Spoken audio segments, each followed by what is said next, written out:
हाँ,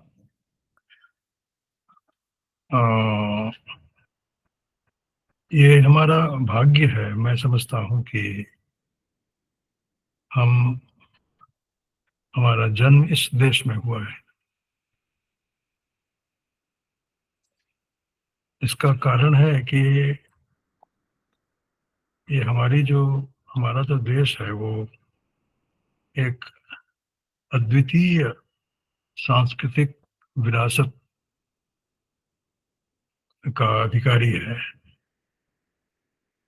एक समृद्ध बौद्धिक, दार्शनिक और आध्यात्मिक परंपरा हमें प्राप्त है, जो कि अन्य संस्कृतियों में इस रूप से उपलब्ध नहीं है। लेकिन दुर्भाग्य है कि हमारी शिक्षा नीति इससे हमें परिचित नहीं होने दिया। ये दुर्भाग्य है। इसलिए जब मैं आप लोगों को देखता हूं कि एक अच्छी संख्या में आप लोग इसे जानने के लिए उत्सुक हैं, जानना चाहते हैं, जिज्ञासु हैं, तब मुझे प्रसन्नता होती है। तो चंदन जी ने मुझे बताया कि 350 के ऊपर प्रतिभागी हैं। पता नहीं इस समय कितने हैं। सर अभी यहाँ 70 80 के आसपास है सर। अच्छा। हाँ, अभी चूंकि 4 बजे का समय है, लोग कॉलेज के रास्ते में हैं, मैसेज आ रहा है लोगों का। हाँ, तो मैं चाहूंगा कि अगर सचमुच अगर इच्छा हो तो इसको अच्छी तरह ध्यान दे करके इसको आप समझें। ये ग्रंथ एक अद्वितीय ग्रंथ है। तर्क संग्रह जो आप पढ़ने जा रहे हैं, क्या है कि मैंने जैसे कहा कि हमारी परंपरा इतनी समृद्ध है, तो और हम भाग्यशाली हैं कि हमारा जन्म यहाँ हुआ। ये भावनिक हो गया ये कहना, लेकिन इसको अनुभव में लाने के लिए आपको इससे परिचित होना जरूरी है।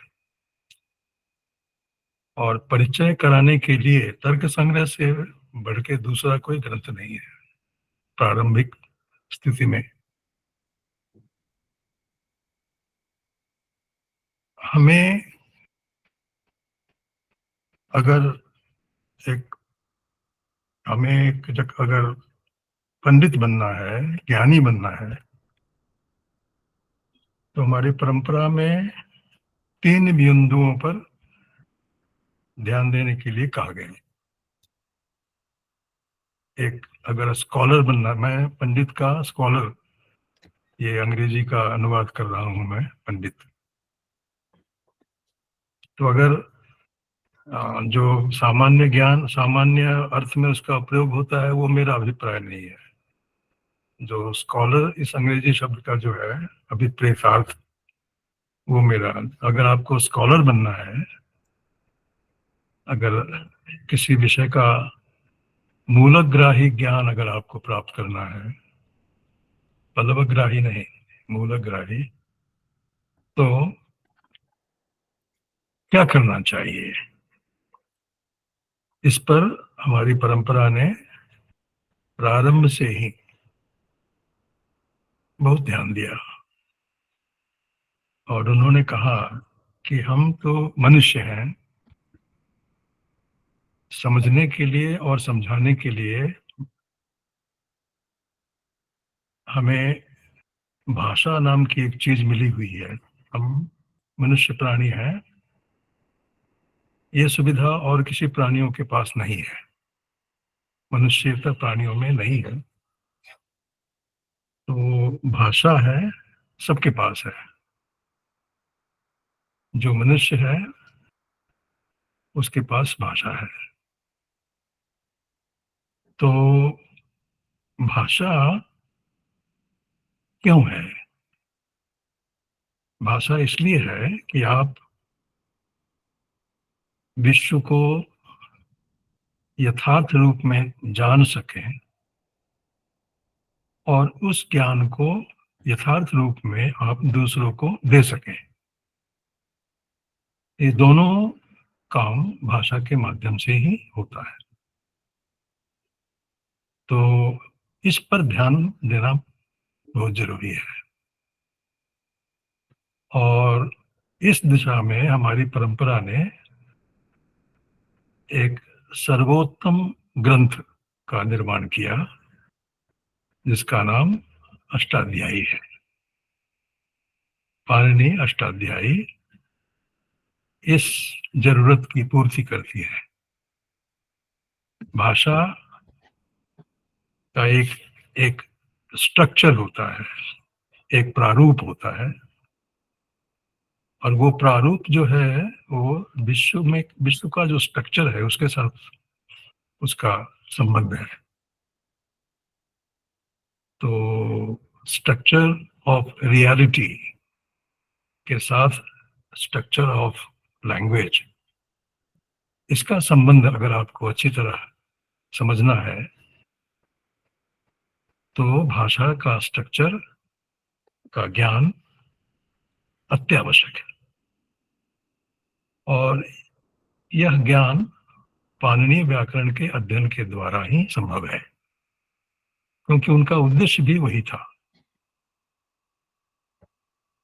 इसलिए सर्वप्रथम हमें व्याकरण पर ध्यान देना है। उसके बाद अब हम जब व्यवहार करते हैं, जब बोलते हैं, किसी किसी को ज्ञान, अपना ज्ञान किसी को बताते हैं या जब जो दूसरे जो कहते हैं वो जब समझते हैं तो कभी कभी ऐसा होता है कि कई किसी चीज को समझाने के लिए एक से अधिक वाक्य हमें बोलना पड़ता है। अब देखिए, अगर पढ़ना है, अब तर्क संग्रह पढ़ने वाले हैं तो एक वाक्य के अध्ययन से तो नहीं चलेगा ना, ये पूरा ग्रंथ पढ़ना पड़ेगा। मतलब ग्रंथ का मतलब वाक्य राशि, ये सारे जो है वाक्य वो मिलके किसी अर्थ को बताते हैं। तो व्याकरण की सीमा सिर्फ एक वाक्य तक है। व्याकरण शास्त्र की सीमा इसलिए एक तिंग वाक्यम हम कहते हैं, क्रियापद एक हो वो एक वाक्य है।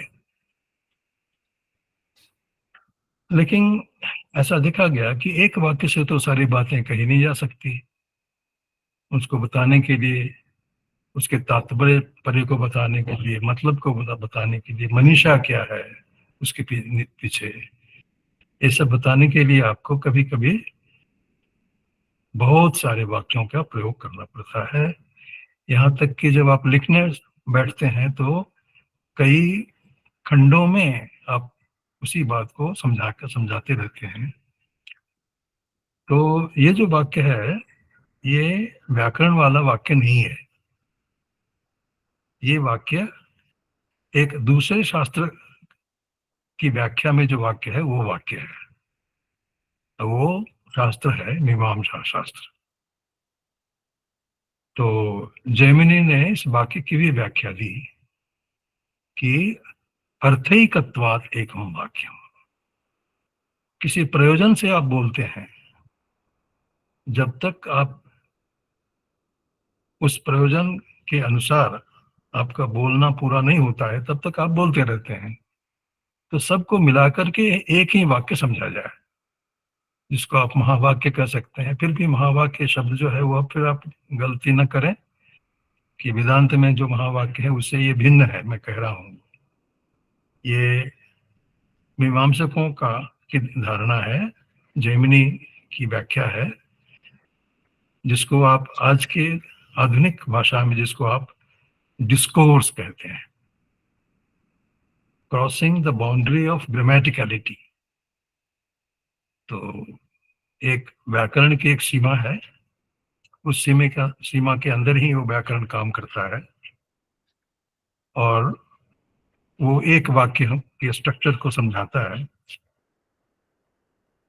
लेकिन जब हम किसी चीज को कहने के लिए, उसका पूरा मतलब बतलाने के लिए एक से अधिक वाक्यों का प्रयोग हम करते हैं, तो वो वाक्य राशि है। और ये वाक्य राशि एक महावाक्य है।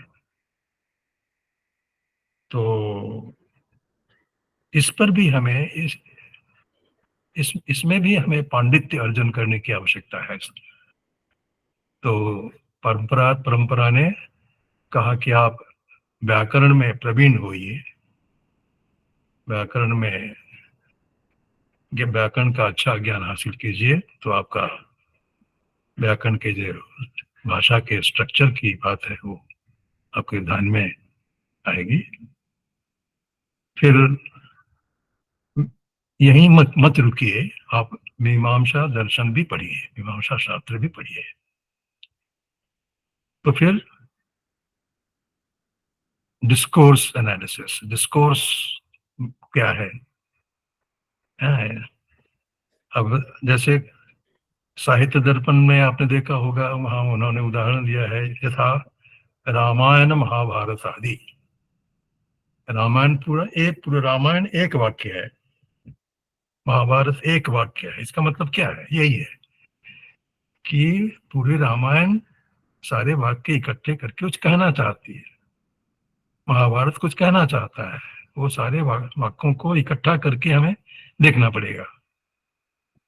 तो एक तो शास्त्र हुआ व्याकरण शास्त्र, दूसरा हुआ पूर्व मीमांसा शास्त्र, और सबसे बढ़ के जो आवश्यक है एक पांडित्य अर्जन करने के लिए, वो है न्याय शास्त्र।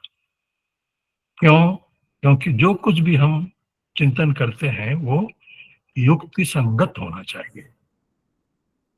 तो उसमें युक्तिकता निर्माण करने को स्थापित करने के लिए जो कुछ भी हम कहते हैं, सोचते हैं, बोलते हैं, व्यवहार करते हैं, कुछ भी हो, हमें वो युक्ति संगत वो होना चाहिए।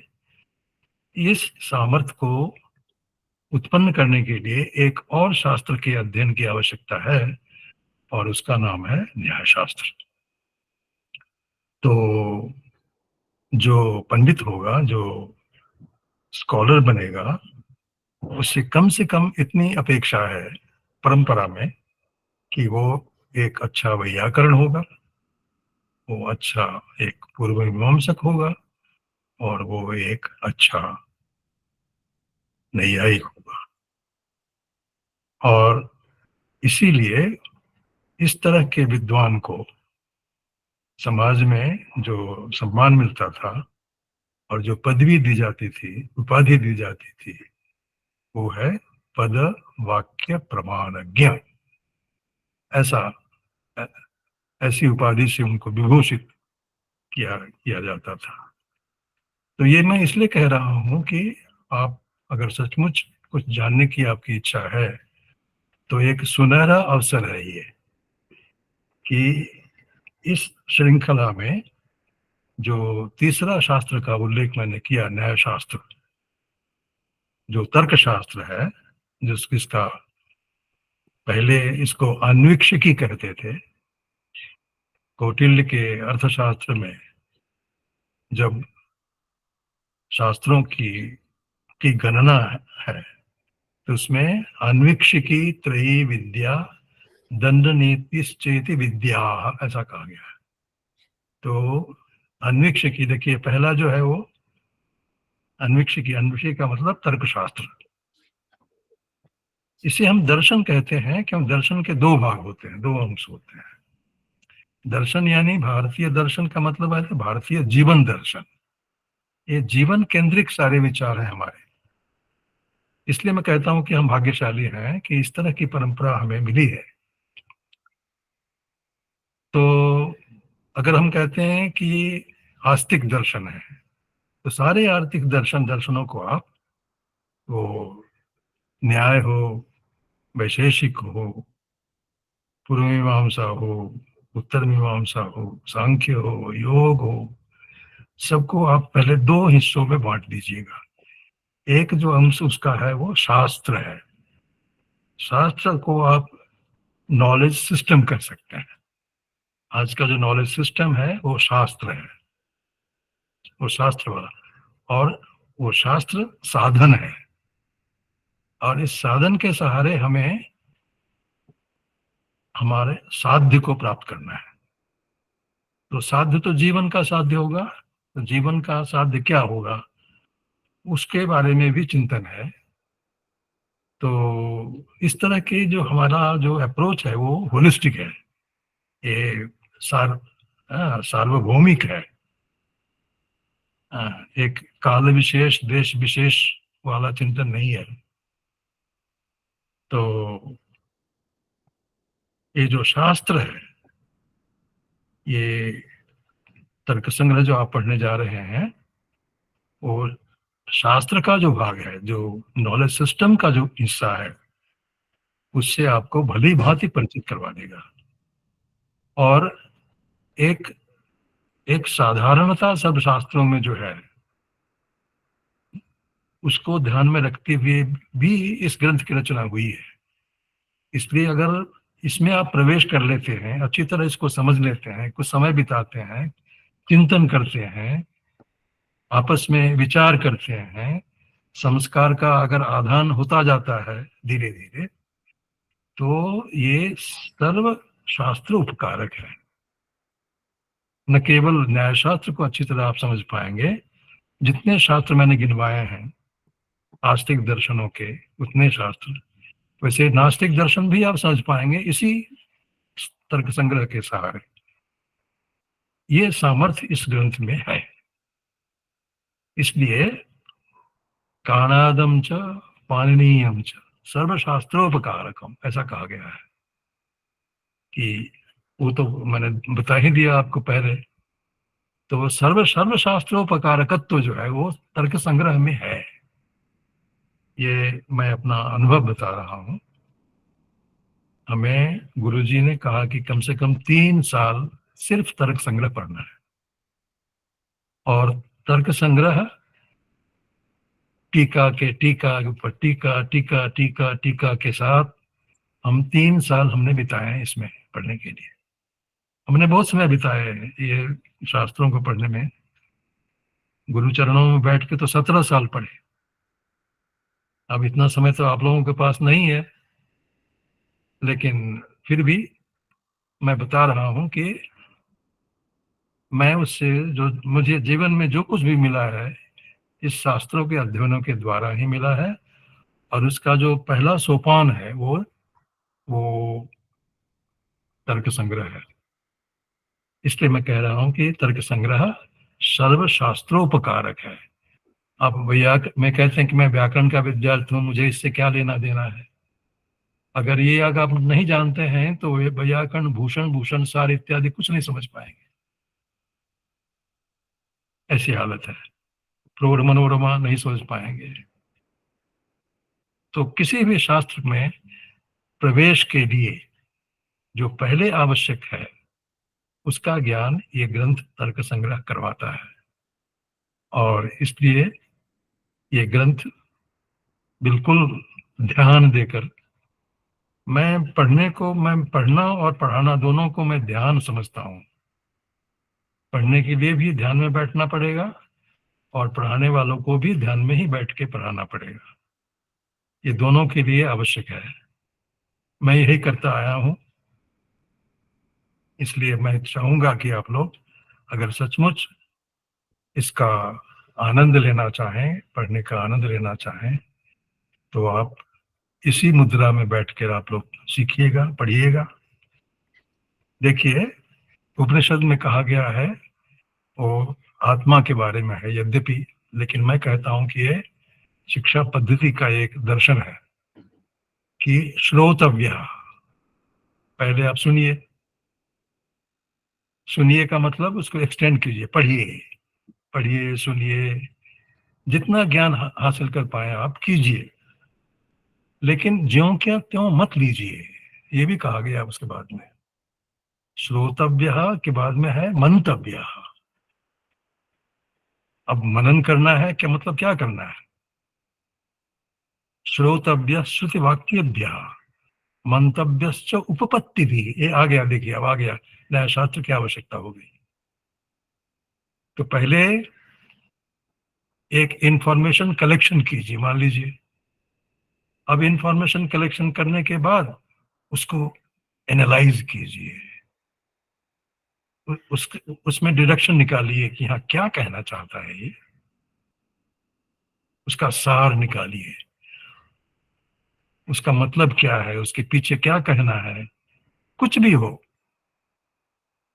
एक बात और मैं कह दूं कि देखिए, हम जो कहते हैं वो वैश्विक है, किसी एक देश विशेष, काल विशेष, स्थिति विशेष के लिए नहीं है ये मनुष्य मात्र के लिए है।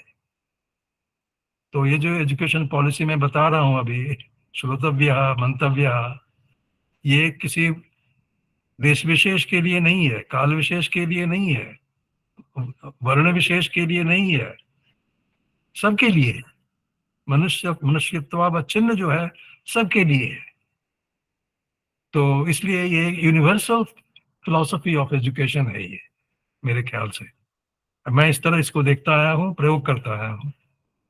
तो श्रोतव्य मंतव्य, तो मनन तो न्याय शास्त्र के बिना संभव ही नहीं है।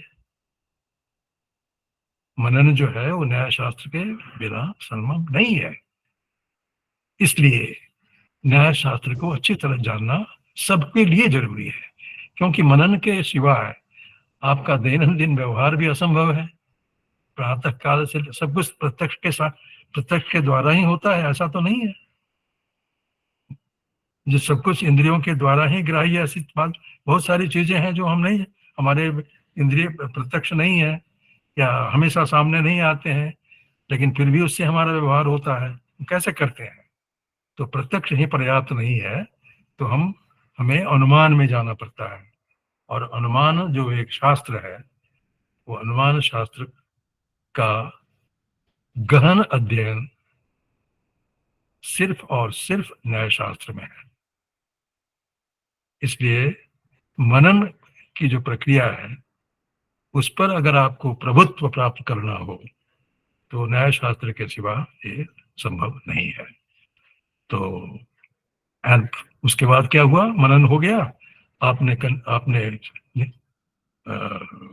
कंक्लूजन निकाल लिया, डिडक्शन हो गया, निकाल लिया, फिर आप उस पर कंसंट्रेट कीजिए बस, निदिध्यासितव्य।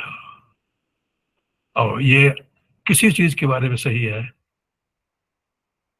आध्यात्मिक क्षेत्र में भी सही है, जब सीखते हैं विद्यार्थियों के लिए भी ये सही है, किसी भी अवस्था विशेष में ये दर्शन काम आ सकता है। तो ये आप करें, इसको अच्छी तरह सुने, आपस में कहते हैं ना कि शिक्षक तो जो अध्यापक है उसे एक चतुर्थांश मिलता है, और दूसरा एक चतुर्थांश आप आपस में जब आप चर्चा करेंगे आप अपने सहपाठियों से, तो हो जाएगा। और धीरे धीरे धीरे धीरे पूरा होता है, संस्कार होता होता जाता है, और ये सारा ज्ञान, पूर्ण ज्ञान मिलता है धीरे धीरे। बहुत समय लगता है, ये ऐसा नहीं है कि आप 10 दिन पढ़ लिया और आप पूरे पंडित बन गए, या एक दफा कर लिया तर्क संग्रह, आप सुन लिया कि तार बस दूसरे दिन पंडित हो गए, ऐसा भी नहीं होने वाला है। ये मैं अभी कह देता हूँ, इसको बार बार सुनना, क्योंकि मनन करने की आवश्यकता है। सुन तो लिया लेकिन मनन तो आपने नहीं किया ना, इसलिए मनन कीजिए और फिर उसके निष्कर्ष निकालिए, निदिध्यासितव्य, और फिर उसमें डट के उसके बाद आगे आगे बढ़िए, ऐसे करते रहिए। मेरा जो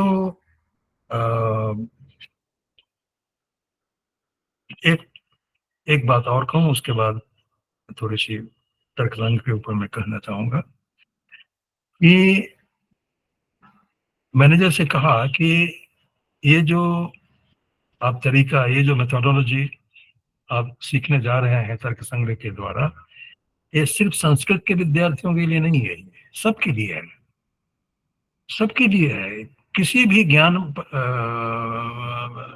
विधा में हो ना, क्यों ना हो, ये ज्ञान उसको, ये इस मेथोडोलॉजी का ज्ञान उसे उपयोगी सिद्ध होने वाला है। अब देखिए, वात्स्यायन ने कहा क्या है, दर्शन का उद्देश्य क्या है, सत्य की खोज। अब सत्य कोई बाहर, कोई एक जगह बैठ, सत्य ऐसी कोई चीज है जो एक जगह वहां पड़ी हुई है, जिसके साथ दूसरे विश्व के किसी की चीज का संबंध नहीं है, ऐसा कुछ है? So the truth is not in isolation, मैं कहता हूं। इसलिए जो सत्य है वो अनरिलेटेड कहीं पड़ा हुआ है, ऐसा उसको आपको उसका आविष्कार करना है, ऐसा नहीं है। कोई भी चीज इस दुनिया में अनरिलेटेड नहीं है। इसलिए अगर अगर मान लीजिए ABCD से ये अगर दुनिया अगर बनी है, अगर हमें A का ज्ञान अगर चाहिए, तो BCD के ज्ञान के बिना हम A का ज्ञान हमें नहीं हो सकता है। और यही प्रसंग था जब तर्कामृत में जगदीश के सामने पूर्व पक्षी ये प्रश्न उठाता है कि कहता है कि अगर आत्मा आत्मा उपनिषद ने कहा कि आत्मा बारे द्रष्टव्य, ये तो अंतिम लक्ष्य है, तो अब सीधे ध्यान में क्यों नहीं बैठ जाते? ये सब न्यायशास्त्र इत्यादि पढ़ने की क्या जरूरत है? अब उस प्रसंग में उन्होंने कहा है कि ये जो मैं अब कह रहा हूं वही है कि जो सत्य है, जिसकी खोज आप करना चाहते हैं, वो A है, वो BCD से अनरिलेटेड नहीं है। तो जब तक हम BCD नहीं जानेंगे, तो तद भिन्न जो A है वो हम कैसे जानेंगे? तो आत्मा आत्मेतर भिन्न है।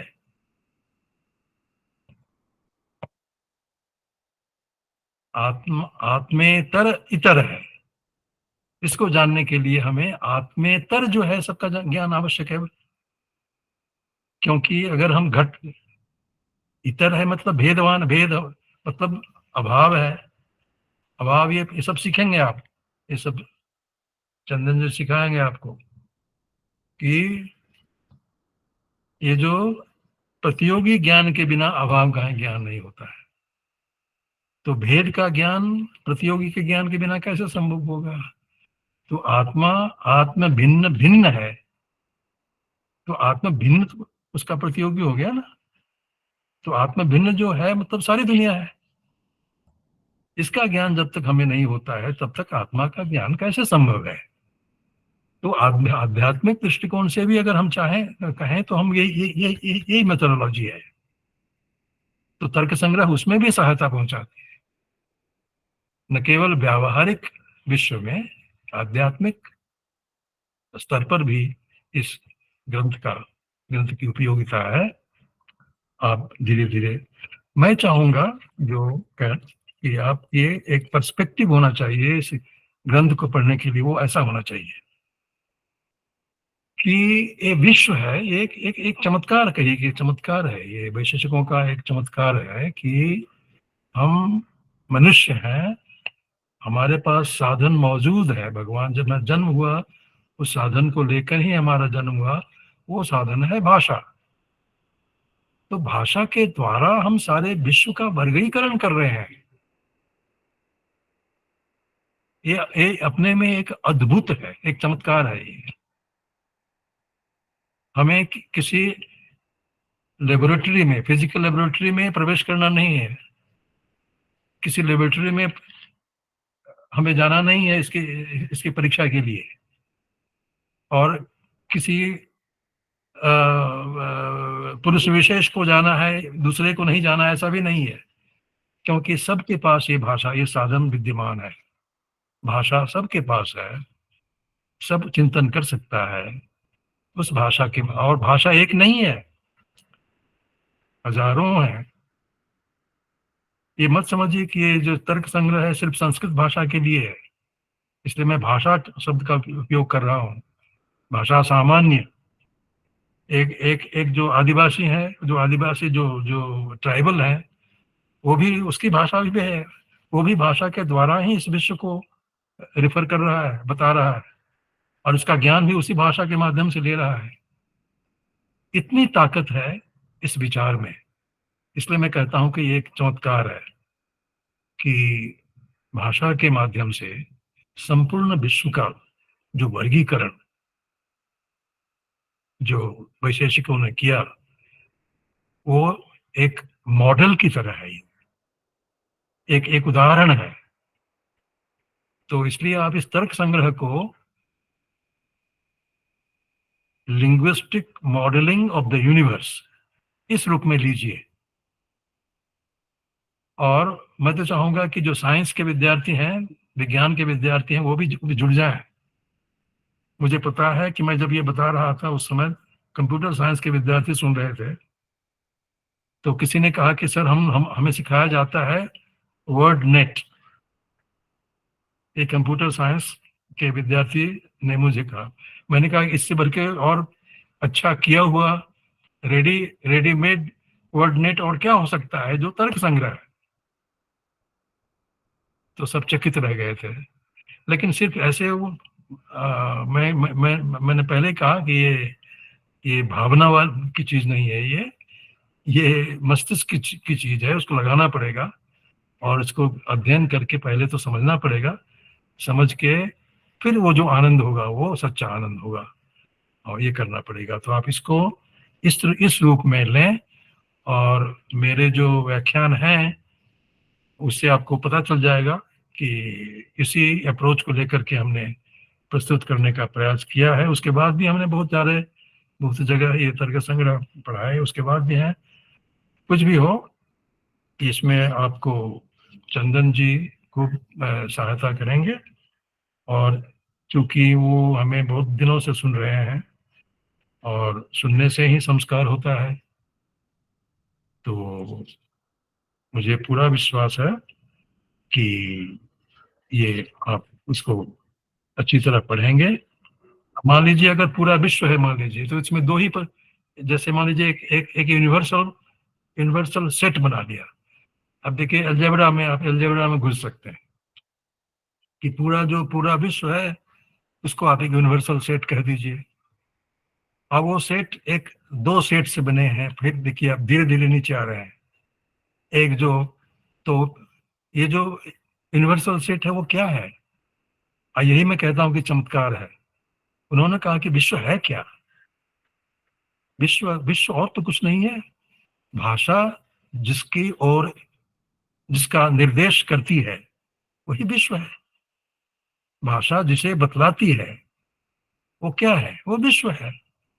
विश्व कुछ बाहर है, कुछ अंदर है। जब हम ज्ञान कहते हैं तो ज्ञान तो मेज पर नहीं है, ज्ञान तो हम में है, आप में है। लेकिन जब फूल कहता हूं तो फूल तो बगीचे में है। तो विश्व अंतर विश्व भी है, बाहर विश्व भी। लेकिन दोनों विश्वों को भाषा ने ही तो बताया। तो भाषा से जिसे बताया जाता है उसको हम विश्व कहते हैं, बस।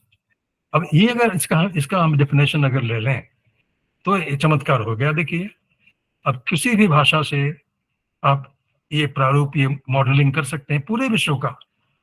जो एक उदाहरण प्रस्तुत किया है ये अन्नम भट्ट ने एक करके दिखाया है, और इसके आधार पर और आप इंप्रूव कर सकते हैं, बहुत सारी चीजें इंप्रूव कर सकते हैं। तो मैं चाहूंगा कि आप इस ग्रंथ को इस रूप में लें, जैसे मान लीजिए कि पदार्थ हो गया विश्व। अब पदार्थ को आप दो इसमें तो पदार्थ एक यूनिवर्सल सेट बन गया, रेफरेंस जिसे कहते हैं। और उसको आप फिर अंदर आप उसको बनाते जाइए। एक भाव का एक सेट बना लीजिए, एक अभाव का सेट बनाइए, फिर भाव को और छोटे छोटे 6 सेट में उसको विभाजित कीजिए, तो द्रव्य, गुण, कर्म, सामान्य, विशेष, समवाय, ये सारे 6 सेट्स हो गए। उसके बाद अभाव के सेट कीजिए तो अनन्याभाव या भेद या संसर्गाभाव, ये दोनों तो 2 सेट बन जाएंगे। उसके भी आगे जाकर के आप सेट बनाते रहिए।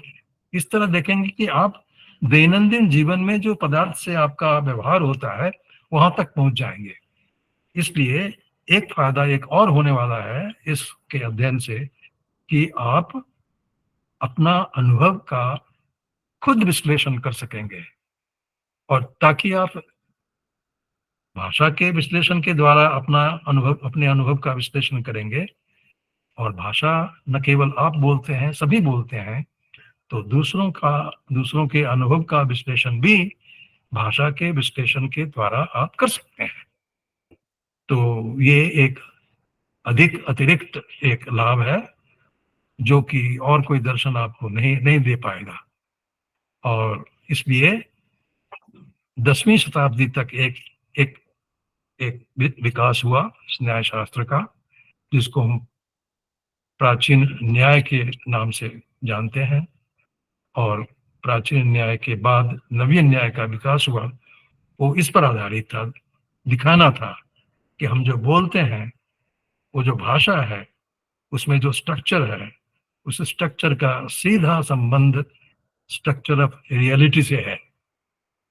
तो ये सब जो है, ये जो ज्ञान है, ये जो सामर्थ्य है, ज्ञान विश्लेषण करने का सामर्थ्य, दूसरे के ज्ञान के विश्लेषण करने का सामर्थ्य, भाषा के विश्लेषण के द्वारा ये संभव है, ये दिखाने का काम नवीन न्याय ने किया। तो मोटे तौर पर ये सब लाभ आपको मिलने वाला है।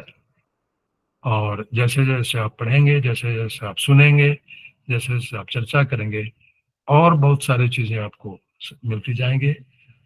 हाँ, एक घंटा में तो मैं इससे ज्यादा कुछ नहीं बता, मैं प्रेरित कर सकता हूँ कि हाँ, मैं इतना कर सकता हूँ कि हाँ, इससे बहुत लाभ होने वाला है, और जीवन भर लाभ होने वाला है, फायदा देने वाला है। बस इन्हीं शब्दों के साथ एक दफा फिर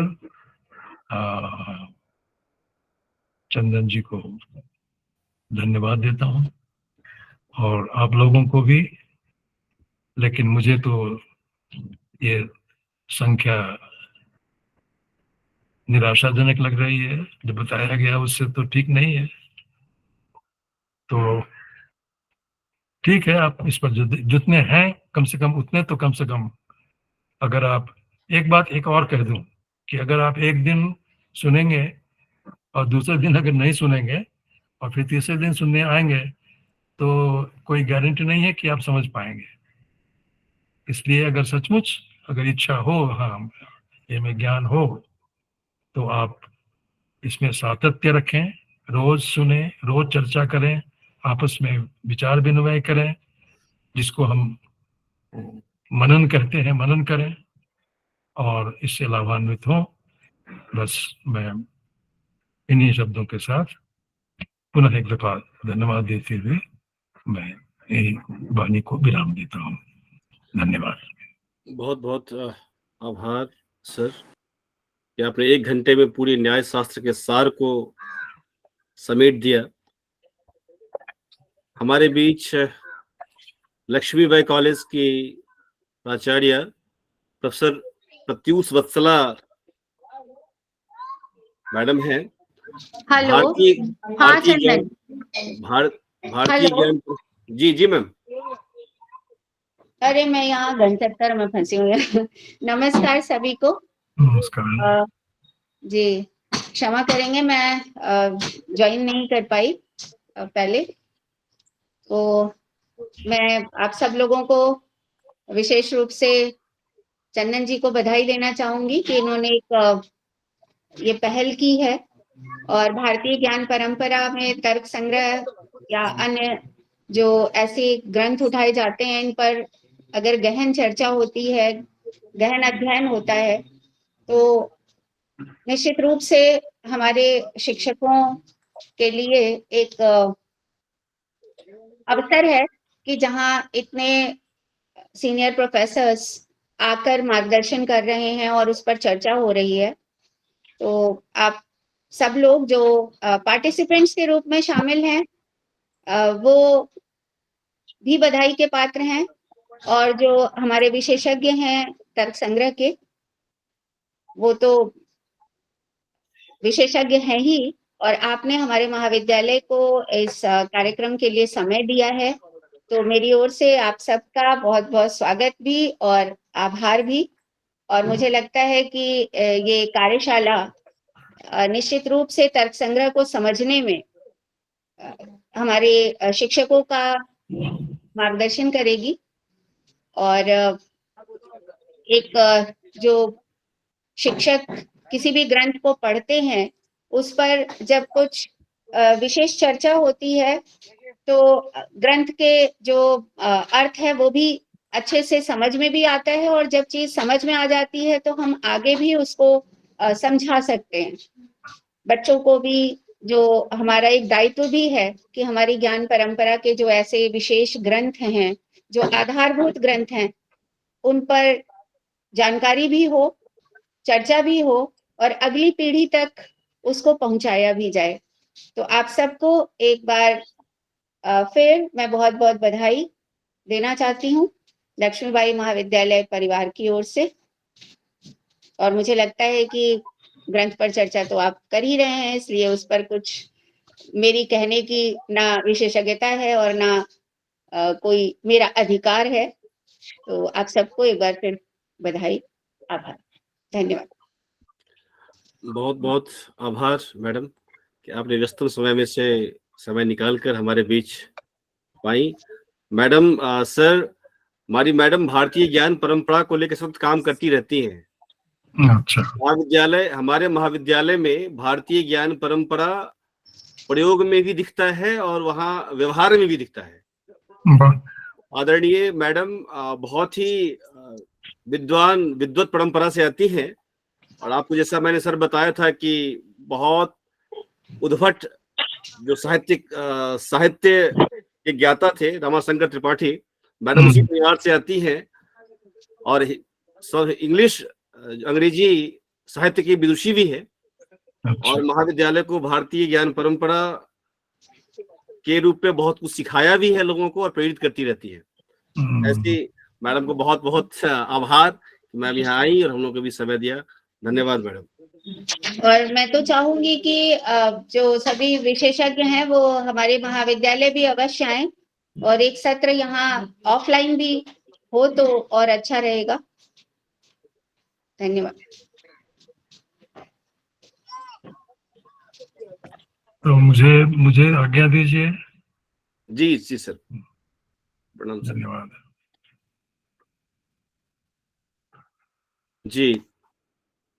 जैसा कि हम लोगों ने बात किया पहले, सर ने बताया कि सर की इच्छा थी कि भारतीय ज्ञान परंपरा में सर ने जो काम किया है, चूंकि सर की भाषा, सर का माध्यम जो है वो इंग्लिश मीडियम रहा है, सर की इच्छा है कि उसको हिंदी में किया जाए। और चूंकि दिल्ली विश्वविद्यालय के तृतीय वर्ष की छात्र छात्राओं के लिए तर्क संग्रह लगा हुआ है, तो मैं चाहता हूं कि हमारे जो विश्वविद्यालय में छात्र हैं, छात्रा है, वो सब तर्क संग्रह की इस क्लास को ज्वाइन करें। बात यह है कि हमारे आज जो छात्र हैं, आज 4 बजे कार्यक्रम होना था, छात्रों का मैसेज आया, पर्सनल मुझे आया और ग्रुप पे भी लोग कर रहे हैं, यह कार्यक्रम 6 बजे के बाद रखा जाए, क्योंकि महाविद्यालय से जब वो आते हैं, महाविद्यालय से आने के बाद शाम के टाइम में वो ज्वाइन करना चाहते हैं, तो इस कार्यक्रम का समय परिवर्तित कर दिया जाएगा। आज सर की व्यवस्था थी, इसीलिए हम लोगों ने 4 बजे से कार्यक्रम को रखा। यह कार्यक्रम कल शाम हम लोग 5 बजे के बाद 6 बजे से 6 से 7 रखेंगे, और हम लोग 6 से 7 मिलेंगे तर्क संग्रह पढ़ने के लिए। आज जो हम लोग कुछ बातचीत, मैं आज 6 बजे हम लोग नहीं जुड़ पाएंगे, पहले अभी कुछ बातचीत कर लेते हैं हम लोग कि तर्क संग्रह जो सर ने पढ़ाया और सर के द्वारा सीखा, उसको सर के रिकॉर्डिंग देखने के बाद और सर के पूरे क्लास को बार बार सुनने के बाद जो हम लोगों ने सीखा, उसी को यहाँ हम बताने का हम लोग प्रयास करेंगे। मेथड पूरा सर का है, केवल जो हम बोलने का प्रयास करेंगे, भाषा चूंकि हमारी रहेगी केवल, मेथड पूरा सर का है। सर कहते हैं कि कोई भी दर्शन बिना विश्व दृष्टि का नहीं होता है। सभी दर्शन का अपना एक विश्व दृष्टि है, वर्ल्ड व्यू है। इस दुनिया को देखने का नजरिया सबका अलग अलग होता है, और दुनिया को जिस नजरिए से वह देखता है, उसी नजरिया के आधार पर एक दर्शन का निर्माण करता है। हम देखते हैं कि भारतीय दर्शन को ही देखें अगर हम, बहुत संप्रदाय है। अद्वैत की ही अगर हम बात करते हैं, अगर अद्वैत दर्शन ही देखें तो शंकराचार्य का द्वैत है, रामानुज का विशिष्टाद्वैत है, भर्तृहरि का शब्दाद्वैत है। तो हम देखते हैं कि अद्वैत में ही कई सारे संप्रदाय हैं। इस संप्रदाय भेद का कारण क्या है? इस संप्रदाय भेद का मुख्य कारण विश्व दृष्टि है। सभी दर्शन का अपना अपना प्रीसपोजिशंस, अपना अपना वर्ल्ड व्यू है। तो दर्शन शास्त्र के सभी संप्रदाय,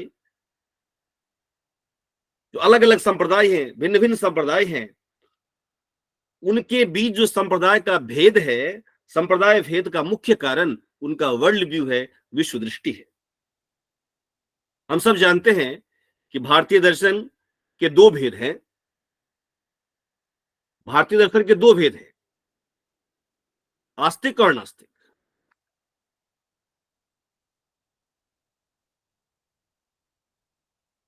आप लोगों को दिख रहा है? स्क्रीन दिख रहा है? नहीं दिख रहा। अच्छा, एक मिनट शेयर करता हूं।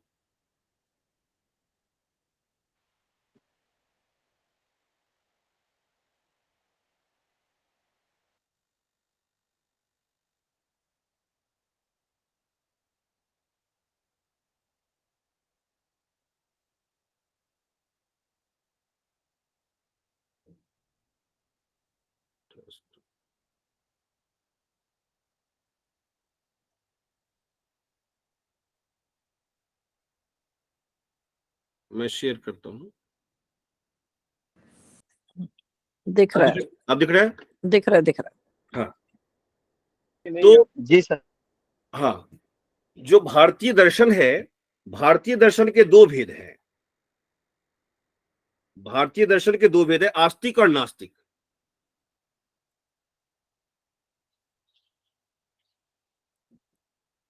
आस्तिक और नास्तिक हम सब आज तक जो पढ़ते आए हैं, हमें लगता है कि आस्तिक का मतलब होता है जो ईश्वर में विश्वास करे, और नास्तिक का मतलब होता है जो ईश्वर में विश्वास न करे। लेकिन जब आस्तिक दर्शन को देखते हैं हम, तो आस्तिक दर्शन 6 हैं: सांख्य, योग, मीमांसा, वेदांत, न्याय और वैशेषिक। न्याय और वैशेषिक, इसमें जो मीमांसा दर्शन है, मीमांसा दर्शन भी ईश्वर को नहीं मानता। जो पहले का सांख्य है, पूर्व सांख्य है, यह भी ईश्वर को नहीं मानता। लेकिन ये आस्तिक दर्शन में है, आस्तिक दर्शन के संप्रदाय में है। तो ये आस्तिकता और नास्तिकता के बारे में जब दर्शन बात करता है, तो हम सब जानते हैं कि आस्तिक का मतलब वो है जो वेद की प्रामाणिकता को स्वीकार करता है, और जो वेद की प्रामाणिकता को स्वीकार करता है वह आस्तिक कहलाता है, और जो वेद की प्रामाणिकता को स्वीकार नहीं करता है वह नास्तिक कहलाता है। जब हम न्याय दर्शन के विकास को देखते हैं, न्याय दर्शन के इतिहास को देखते हैं, और उसके वरक्स, उसके समानांतर बौद्ध दर्शन के विकास को देखते हैं, तो हमें बड़ा स्पष्ट हो जाता है। 7वीं शताब्दी में 600 बीसी के आसपास गौतम बुद्ध का उदय होता है, और बौद्ध दर्शन आता है। और बौद्ध दर्शन सबसे पहला काम करता है, वो कहता है कि आप कुछ भी बात करते हो तो आप कहते हो कि वेद में कहा गया है, वेद को प्रमाण के रूप में ले आते हो। भाई वेद प्रामाणिक है ये कैसे मानूं मैं? क्योंकि वेद कहा गया है, कोई कहता है, आपके यहाँ कोई कहता है कि वेद अपौरुषेय है, कोई कहता है कि वेद पौरुषेय है। तो आप तो खुद ही पहले वेद के बारे में आपका कॉन्सेप्ट क्लियर नहीं है। वेद के बारे में आपके यहाँ बहुत मतांतर है। तो इतने मतांतर वाला जो वेद है उसकी प्रामाणिकता को मैं स्वीकार नहीं करता। इवन जो वैदिक वाक्य हैं, कई वैदिक वाक्य कहते हैं कि वह एक है, कई कहता है कि वह बहुत है। तो आपके वैदिक वाक्य जो है, कभी कहते हो एकोहम, कभी कहता है कि बहुत है, नाना प्रकार का है। तो ये जो वैदिक वाक्य है, इसके वाक्य परस्पर इतने उलझे हुए हैं कि जिनकी प्रामाणिकता को मानना मैं इसको नहीं मानता। और वैदिक दर्शन के सामने ये बहुत बड़ी चुनौती है। और जब ऐसा आता है तो वैदिक दर्शन इसके बाद कहता है कि आप वेद की प्रामाणिकता को स्वीकार क्यों नहीं करते हो? तो कहता है कि आपके वेद की प्रामाणिकता को स्वीकार करने के कोई प्रमाण नहीं है। तो वैदिक वाक्यों की प्रामाणिकता को स्वीकार करने के लिए न्याय दर्शन का उद्भव होता है। और वैदिक वाक्यों को प्रामाणिक करने के लिए एक टूल्स को डेवलप करता है, उपकरण को डेवलप करता है। आखिरकार जहां जहां डिबेट है, जो टॉपिक है, जहां जहां आपको संदेह है, शंका है, संशय है, वह संवाद कैसे हो? तो न्याय दर्शन का सबसे पहला यह है कि संवाद कैसे किया जाए, संवाद की शैली क्या हो। संवाद की शैली में जो दो बातें कही गई, एक तो कहा गया संवाद कैसे किया जाए। तो सबसे पहले कहा कि भाई जहां जहां आपको शंका है, जहां जहां संशय है, उस संशय वाले बिंदुओं पर उस संशय वाले बिंदुओं का दोनों का अपना अपना प्रतिज्ञा वाक्य क्या है। भाई बौद्ध कहता है कि आत्मा नहीं है, आत्मा नित्य नहीं है, और न्याय कहता है कि आत्मा नित्य है। अब देखिए, यह संभव नहीं है कि एक ही समय में आत्मा को नित्य भी कहा जाए और आत्मा को अनित्य भी कहा जाए। एक ही वस्तु आत्मा है, इसमें दो विरोधी धर्म नहीं रह सकते। नित्य और अनित्य दोनों धर्म नहीं रह सकते। तो जो आत्मन है, आत्मा, अगर ये आत्मा है तो यह नित्य भी होगा और यह अनित्य भी होगा, यह संभव नहीं है। तो कहा ऐसे बिंदु कितने हैं, इन बिंदु को अलग कर लिया जाए। तो वैदिक जितने भी वाक्य हैं उनमें जहां जहां शंका मूलक, जहां जहां शंका है, जहां जहां संशय है, उनको एक जगह एकत्रित किया गया, एक जगह इकट्ठा किया गया और कहा इन पे बात होगी, अब इन पे हम बात करेंगे। बात कैसे हो, संवाद कैसे हो, आप क्या मानते हो, मैं क्या मानता हूं, इससे महत्वपूर्ण है कि सत्य क्या है। आपके और मेरे मानने से हो सकता है कि मेरा मत अलग हो, आपका मत अलग हो, लेकिन हम दोनों के मत में भिन्नता से सत्य का पता नहीं चलेगा। सत्य का पता करना मुख्य उद्देश्य है। सत्य का पता कैसे किया जाए? तो कहा कि सत्य का पता करने के लिए कथा, तत्वभूत्सु कथावाद, चर्चा हो, डायलॉग हो, डिस्कोर्स हो, डायलॉग किया जाए आपस में। डायलॉग कैसे होंगे? तो कहा कि एक पक्ष कहा कि आत्मा नित्य है और एक पक्ष कहा कि आत्मा अनित्य है। तो कहा कि ठीक है, आपका प्रतिज्ञा वाक्य क्या हो गया? आपका प्रतिज्ञा वाक्य हो गया कि आत्मा नित्य है। आपका प्रतिज्ञा वाक्य हो गया आत्मा नित्य है, और एक का प्रतिज्ञा वाक्य हो गया आत्मा अनित्य है। अब कहा ठीक है, आपने जब कहते हैं कि आत्मा नित्य है, तो अनित्यता कहने के पीछे कारण क्या है? आत्मा नित्य कैसे है? तो कहता है कि आत्मा नित्य इसीलिए है क्योंकि आत्मा उत्पन्न नहीं होता, आत्मा को उत्पन्न नहीं किया जा सकता। कहा ठीक है, आप कारण दे रहे हैं कि उत्पन्न नहीं होता, अजन्मा है। तो अजन्मा जो कारण दे रहे हैं उसका नित्यता के साथ क्या संबंध है? तो प्रतिज्ञा हुआ जहां संशय है, हेतु जो बात हम कह रहे हैं उसके पीछे का रीजन देना। अब है कि रीजन में और जो आप कह रहे हैं उसके पीछे रिलेशन क्या है, इसे कहा उदाहरण। और इन फिर उपनयन और निगमन, इन 5 वाक्यों के माध्यम से, 5 सेट ऑफ 5 सेंटेंसेस, 5 वाक्यों के समूह से एक जो वादी है, जो एक व्यक्ति है, अपने पक्ष की स्थापना करता है, और जो प्रतिवादी है वह भी इसी तरह से अपने उसकी स्थापना करता है।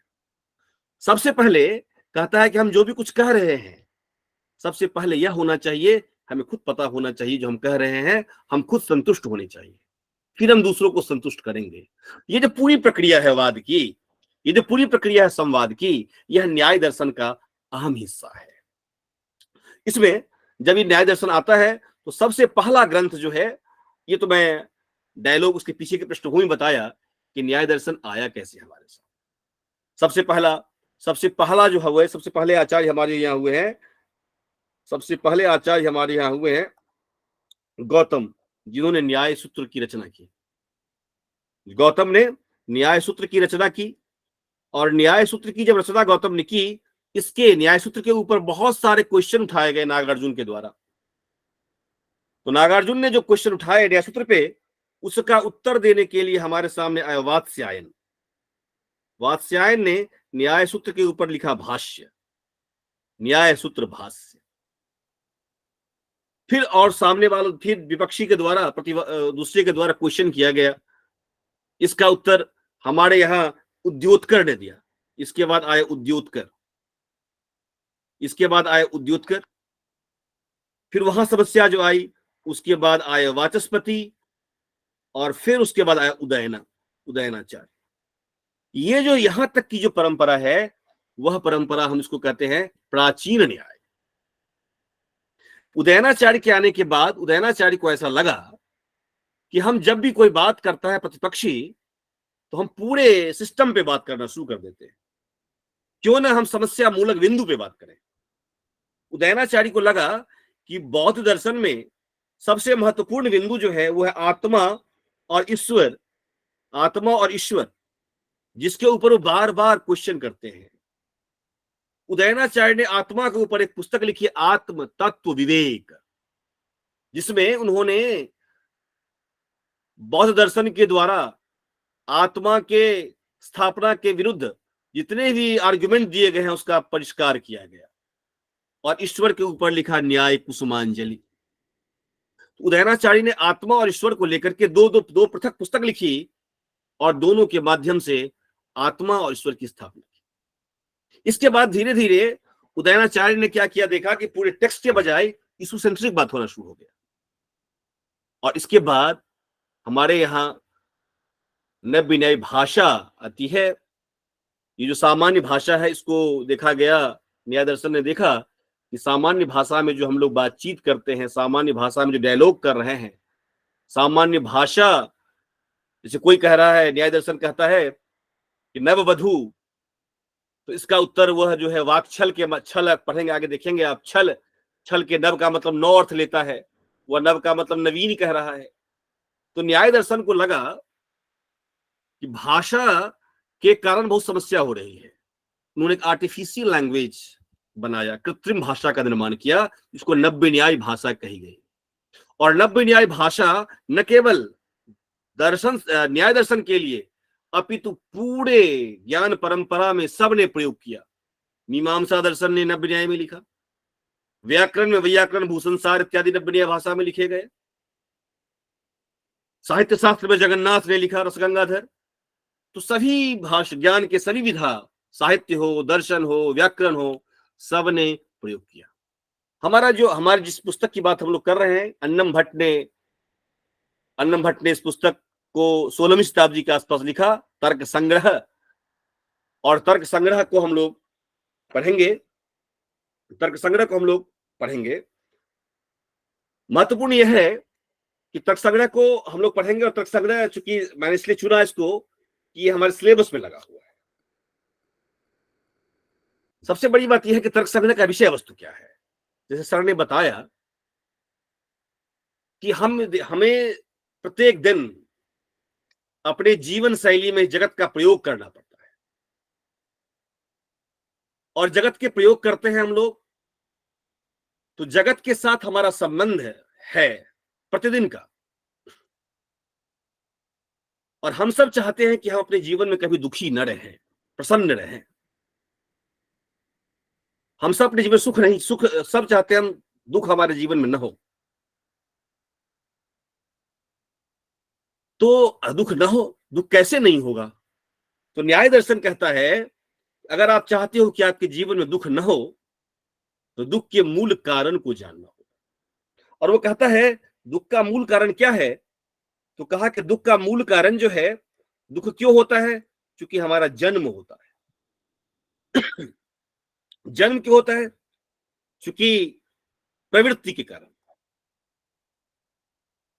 प्रवृत्ति क्यों है? दोष के कारण। और दोष क्यों है? मिथ्या ज्ञान के कारण। कहता क्या है कि दुख, हम दुखी इसीलिए हैं क्योंकि मिथ्या ज्ञान है। मिथ्या ज्ञान है। अगर मिथ्या ज्ञान को समाप्त कर दिया जाए तो दोष नहीं होगा। दोष नहीं होगा तो हमारी प्रवृत्ति नहीं होगी।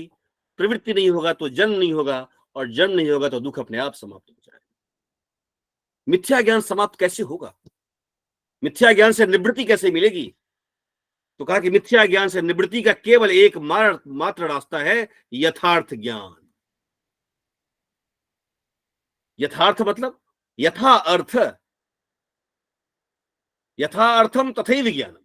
जैसा अर्थ है, बाह्य जगत में जिस प्रकार की वस्तु है उसी प्रकार का जब मुझे ज्ञान होगा तो वह ज्ञान यथार्थ होगा। एक्स को एक्स की तरह से जानना, when x is known as x and y is known as y. भाई जब एक्स को हम एक्स की तरह जानेंगे और वाई को वाई की तरह जानेंगे, जब हम एक्स को एक्स की तरह जानते हैं तो यथार्थ ज्ञान होता है। जब वाई को वाई की तरह जानते हैं तो ये यथार्थ ज्ञान होता है। लेकिन प्रॉब्लम यह है कि हम जब एक्स को वाई की तरह जान लेते हैं तो यह ज्ञान अयथार्थ होता है। अब प्रश्न यह उठता है कि यथार्थ ज्ञान कैसे होगा? तो चार बातें कही यथार्थ ज्ञान कैसे होगा। तो वात्स्यायन ने एक मॉडल दिया।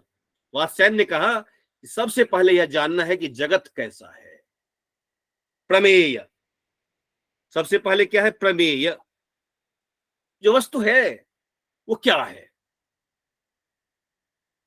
प्रमाता। प्रमेय को जब जान लेंगे तो प्रमेय से जो भिन्न है वो प्रमाता है। भाई हम जब laptop, mobile, charger, book, pen सब जान लेंगे, इससे भिन्न मैं हूं। अपने स्वरूप को जानने के लिए मुझे जगत की वस्तुओं को जानना पड़ेगा, क्योंकि जब हम जगत की वस्तु को जानेंगे तब मुझे समझ में आएगा कि भाई मैं ये नहीं हूं। भाई निगेशन के द्वारा खुद को जानेंगे। अब ठीक है, हम कैसे खुद को जाने और कैसे जगत को जाने, इसके लिए कहता है प्रमाण। भाई साधन जो हमारा है वो सही होना चाहिए। अगर साधन सही नहीं होगा तो हम वस्तु को ठीक ठीक नहीं जान पाएंगे। और फिर ज्ञान। तो वात्स्यायन का वात्स्यायन मॉडल ऑफ इंक्वायरी है ये। This is called universal model of inquiry. ये यूनिवर्सल मॉडल ऑफ इंक्वायरी है। हमको जगत को जानना है, खुद को जानना है, ज्ञान को जानना है, और जगत के सारे पदार्थों को अगर देखें तो किसी न इसी चार में ही आएगा। इसी के द्वारा हम जगत को जान पाएंगे। इसीलिए हमारे तर्क संग्रहकार ने क्या किया है? हमारे तर्क संग्रहकार ने कहा कि ये जगत जो है मेरे ज्ञान का विषय है। जगत के सारे वस्तु, सारे पदार्थ ये हमारे ज्ञान में आते हैं। हमारे ज्ञान में जो नहीं आएगा वो वस्तु नहीं कहलाएगा। अब आकाश कुसुम, स्काई फ्लावर, आकाश में कमल किसी ने देखा है क्या? आकाश में कमल नहीं होता है, इसीलिए आकाश कमल दिखाई हमारे ज्ञान का विषय कभी नहीं बनता। चूंकि ये जगत है, हमारे सामने मोबाइल है, इसलिए मुझे मोबाइल का ज्ञान हो रहा है। चूंकि हमें मोबाइल का ज्ञान हो रहा है, इसी से हम जानते हैं कि ये मोबाइल है। अगर मोबाइल नहीं होता तो मेरे ज्ञान का विषय नहीं बनता। तो ये जगत है, जगत विद्यमान नहीं होता तो मेरे ज्ञान का विषय नहीं बनता। और ध्यान रखिएगा, इससे इंपॉर्टेंट बात है कि जगत है, जगत की सत्ता का प्रमाण क्या है? जगत है क्योंकि शंकराचार्य एक तरफ कहते हैं जगत मिथ्या है, न्याय कहता जी नहीं, जगत मिथ्या, जगत सत्य है। अगर जगत नहीं होता तो मेरे ज्ञान का विषय नहीं बनता। क्योंकि मैं इसको देख रहा हूं, ये मेरे ज्ञान का विषय बन रहा है, इसका मतलब ये बाहर है। भाई ये बाहर वर्ल्ड है तभी तो ये मेरे ज्ञान का ये विषय बन रहा है। बाहर मोबाइल है, इस मोबाइल को मैं अपने आंखों से देखता हूं और ये मोबाइल मेरे ज्ञान का विषय बनता है। इसका मतलब पहले ये मोबाइल है, बाद में ज्ञान है। तो कहता क्या है कि अगर जगत विद्यमान नहीं होता तो मेरे ज्ञान का विषय, अगर ये बाहर वाला विश्व नहीं होता तो इसको मैं जानता भी नहीं। क्योंकि मैं इसको जान रहा हूं, इसका मतलब ये बाहर है। ज्ञान पहले होता है, ज्ञान बाद में होता है, जगत पहले है। और मेरा ज्ञान इससे निरपेक्ष है, इसका से अलग है। मेरा ज्ञान, मुझे जब मोबाइल का ज्ञान हो रहा है तो मोबाइल का ज्ञान, नॉलेज मेरे में है, ये मेरे आंतर जगत का विषय है और मोबाइल बाह्य जगत का विषय है। मैं कई बार बच्चों को एग्जाम्पल देता हूं कि क्लासरूम के बाहर बहुत सारी वस्तु है जिसे हम नहीं देख पा। आप क्वेश्चन आएगा कि भाई जिसको मैं नहीं देखता हूं क्या वो वस्तु नहीं है? नहीं, ऐसा नहीं है। क्लासरूम के बाहर अभी हम इस रूम में बैठे, इसके बाहर बहुत सारी वस्तु है जिसको हम नहीं देख पा रहा हूं, लेकिन वह किसी और के ज्ञान का विषय है।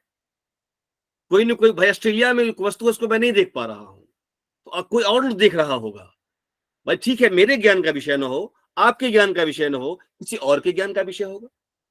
और किसी और का ज्ञान का विषय नहीं है तो ईश्वर के ज्ञान का विषय होगा। तो भाई जो किसी न किसी के ज्ञान का विषय है, जो बाहर का जगत है, वो हमारे ज्ञान का विषय बनता है, ऑब्जेक्ट ऑफ ए नॉलेज। अगर ये मोबाइल बाहर है, इसको मैं जान रहा हूं, तो ये हो गया ये मोबाइल का मुझे हुआ ज्ञान, ये मेरे अंदर है। लेकिन ये मोबाइल क्या हो गया? मेरे ज्ञान का विषय हो गया, मेरे ज्ञान का विषय हो गया। तो मेरे रूम के बाहर बहुत सारे वस्तु जिसको हम नहीं देख रहे, क्या इसका अभिप्राय यह नहीं है कि वो वस्तु नहीं है। उसके अलावा हम किसी वस्तु को नहीं भी जानेंगे तो भी वस्तु रहेगा। हमारे ज्ञान से ना तो वस्तु उत्पन्न होता है, ना हमारे ज्ञान से उसका नाश होता है। वस्तु है, हम जानते हैं तब भी वस्तु है, अगर नहीं भी जानते तो भी वस्तु है। हमारे न जानने और जानने से वस्तु की सत्ता में कोई फर्क नहीं पड़ता। वस्तु की सत्ता पृथक है, ज्ञान पृथक है, जगत बाहर है, ज्ञान मेरे अंदर है। वह केवल जगत जो है मेरे ज्ञान का विषय बनता है। बस इतना ध्यान रखिएगा, आगे इसको हम और चर्चा करेंगे। वस्तु जो बाहर है, मैं व्यक्ति हूं, बाहर वस्तु है, उस वस्तु के मैं प्रक्रिया के द्वारा जानता हूं। ज्ञान एक प्रक्रिया है, अलग अलग प्रमाण के माध्यम से मैं वस्तु को जानता हूं। इसीलिए कहा गया कि वस्तु की सिद्धि जो है, वस्तु जो बाहर है उसको हम प्रक्रिया के द्वारा जानते हैं, कोई प्रोसेस के थ्रू जानते हैं। अलग अलग प्रोसेस के थ्रू जो वर्ल्ड बाहर है, इस वर्ल्ड को मैं अलग अलग प्रमाण से, प्रत्यक्ष से, अनुमान से, उपमान से, शब्द से, अलग अलग तरीके से मैं वस्तु को जान सकता हूं। वस्तु बाहर है लेकिन अलग अलग प्रक्रिया से मैं उसको जान सकता हूं। तो यह जगत हमारे ज्ञान का विषय बनता है। ये जो ऑब्जेक्ट है, ये ऑब्जेक्ट मेरे नॉलेज का, मेरा जो नॉलेज है, इस नॉलेज का केवल ऑब्जेक्ट है, इस ज्ञान का केवल विषय है, ज्ञान का विषय है। स्काई फ्लावर, आकाश कुसुम कभी भी हमारे ज्ञान का विषय नहीं बनता। कभी किसी ने देखा है कि आकाश में कोई फूल होते हैं? आकाश में कमल को देखा है क्या? आकाश कुसुम कभी भी हमारे ज्ञान का विषय नहीं बनता, इसीलिए आकाश कुसुम की सत्ता नहीं होती। जो मेरे ज्ञान का विषय बनता है, उसी की सत्ता केवल होती है।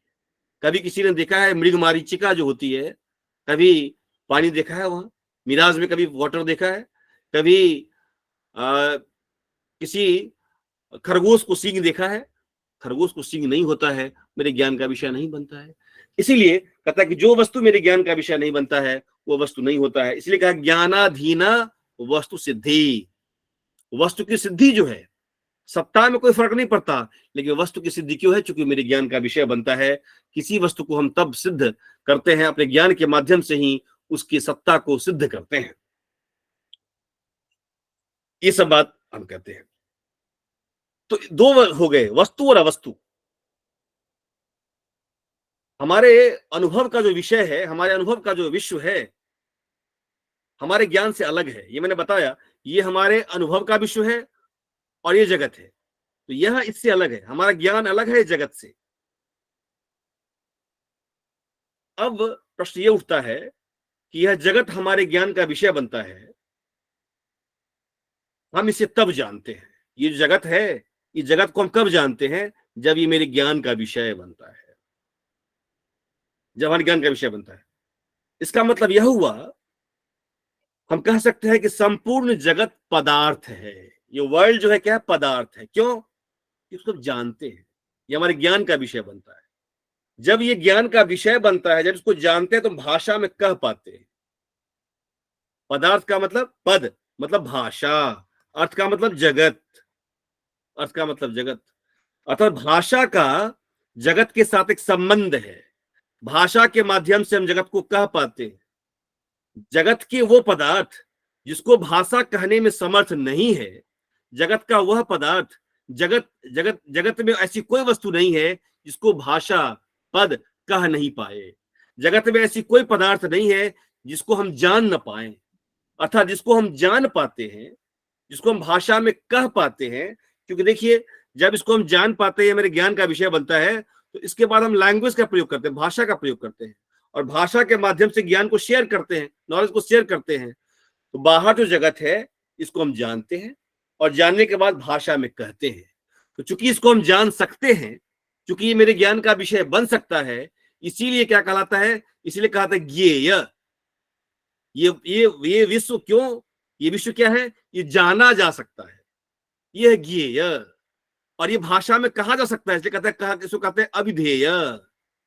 अविधेय, जिसको जाना जा सके, जिसको भाषा में कहा जा सके, वह वस्तु है, वह वस्तु है, वो पदार्थ है। पद अर्थ, जिसको पद के द्वारा जगत के पदार्थ, जगत की वस्तु जिसको मैं भाषा में कह सकता हूं, इसीलिए पदार्थ है।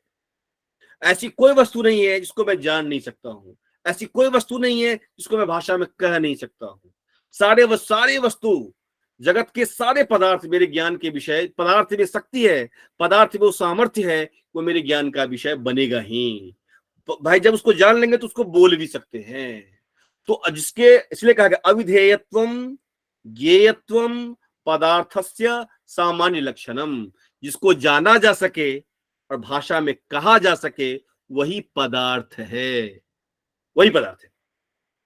तो हम लोग आज चूंकि समय 5:30 होने को है, तो कल आज मैंने कुछ शुरू किया, और कल से हम लोग इसको एक प्लानिंग के तहत जो है समय आप लोग जैसा बताएंगे उसके हिसाब से प्लान किया जाएगा।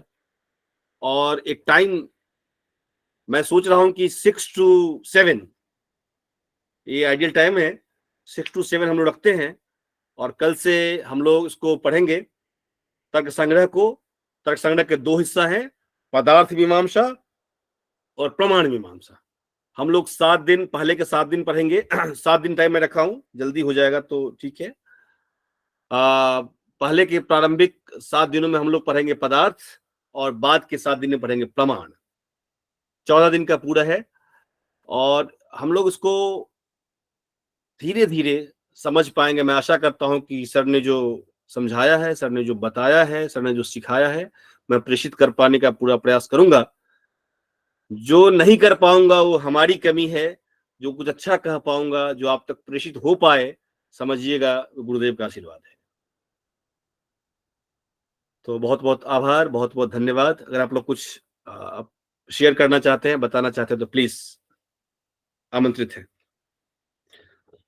मुझे लगता है कि विंध्या जी हैं, सुचित्रा जी हैं, आप लोग कुछ सजेशन देना चाहे तो प्लीज, अगर टीचिंग को लेकर के कुछ अगर हो कि भाई हम जो बात कर रहे हैं उसमें सुधार की गुंजाइश अगर कुछ हो तो बताइए। सुचित्रा जी हैं शायद, मुझे लगता है। हाँ, नमस्ते चंदन जी। नमस्ते। जुड़े हुए सभी प्रतिभागियों को भी नमस्कार। मैं भी रास्ते में थी, एक्चुअली कॉलेज से आ रही थी, तो मेट्रो में कई बार आवाज डिस्कनेक्ट हुआ है इसका, लेकिन जितना सुना मैंने बहुत ही अच्छा लगा, और बहुत ही अच्छे तरीके से भूमिका बांधा है चंदन जी ने।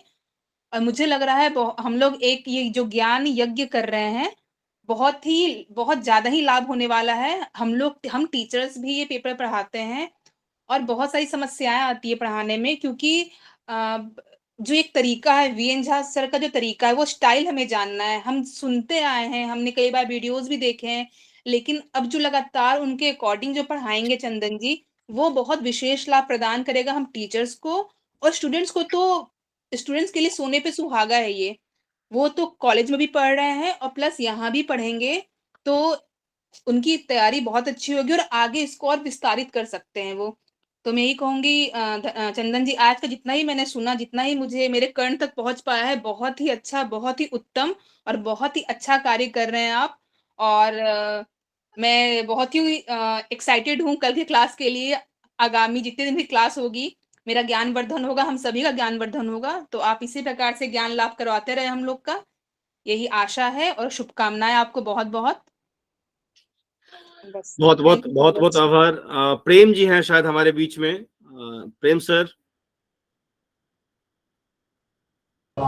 सर आपको बहुत सारी शुभकामनाएं। मैं क्योंकि ज्यादा तो अभी नहीं बोलूंगा, आपको सुनता हूँ।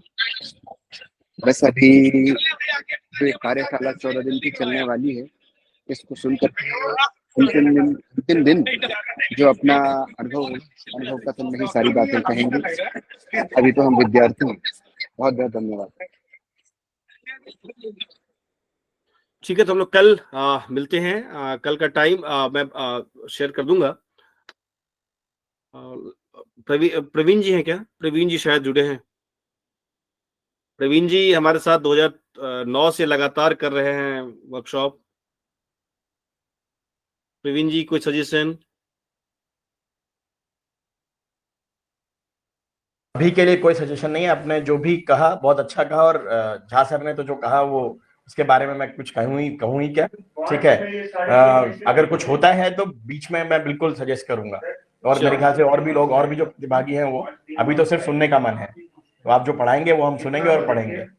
थैंक यू और सर। मैं 2009 से नहीं, 2013 से चंदन जी के साथ हूँ और झा सर का पीछा कर रहा हूँ।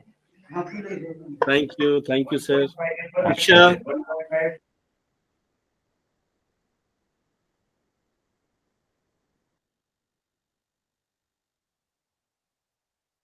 शिक्षा से जुड़ने में ठीक है। हम लोग कल टाइम मैं कल से बता दूंगा आप लोगों को।